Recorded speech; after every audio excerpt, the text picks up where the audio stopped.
Are you tired of digging through a messy Confluence space just to find the page you need?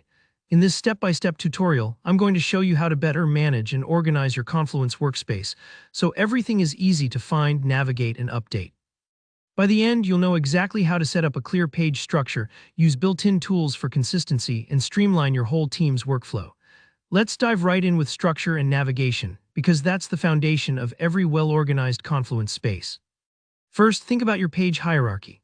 Picture your workspace like a filing cabinet. Each parent page is a labeled drawer like Project X, and every child page is a neatly organized folder inside that drawer, such as meeting notes, project plans, or reports.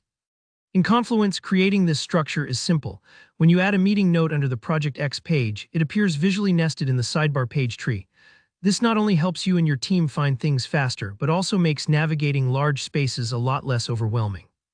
Now, sometimes you need to reorganize. Maybe a project wraps up or you realize information belongs in a different spot. You can easily move and reorganize pages by dragging and dropping them in the sidebar or using the Move option in the page menu. If you have the right permissions, this even works between different spaces. Don't worry if things get a little messy. Take your time here, and remember that restructuring is totally normal as your projects evolve.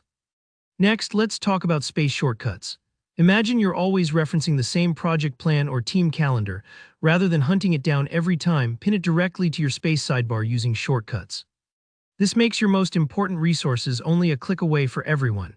It's a small effort that pays off in saving precious time and keeping the whole team aligned. Consistent naming is another key to organization. You'll want to use clear and logical titles for all your pages and spaces. Think 2024 roadmap instead of random ideas. This not only helps with search but also keeps new users from getting lost. A helpful trick is to include dates, project codes, or standard terms in your titles. Now, moving into content and consistency, one of the best habits you can develop is using templates. Confluence comes with built-in templates for things like meeting notes and project plans, and you can also create your own if you have unique needs. By starting every page with a template, you make sure key details aren't missed, and your space has a professional, unified look. If you've ever come back to meeting notes from months ago and had no idea who attended or what the action items were, templates solve that. To supercharge searching, apply labels to your pages and attachments. Labels work like tags, maybe recruiting or FAQ. Later on, you can pull up everything with a specific label, which is a lifesaver when your space grows large. Macros are another Confluence secret weapon. They let you embed powerful dynamic content like tables of contents, links to Jira issues, or even automatically generated lists of child pages. For example, adding a table of contents macro means no more scrolling endlessly for a section you need. The macro auto-generates clickable links to all your headers on the page. Finally, every major section should have an overview page or main homepage. Think of this as a summary page. It gives your team the highlights, key documents, and links to relevant child pages. If someone new joins a project, they should be able to visit this overview and be up to speed within minutes.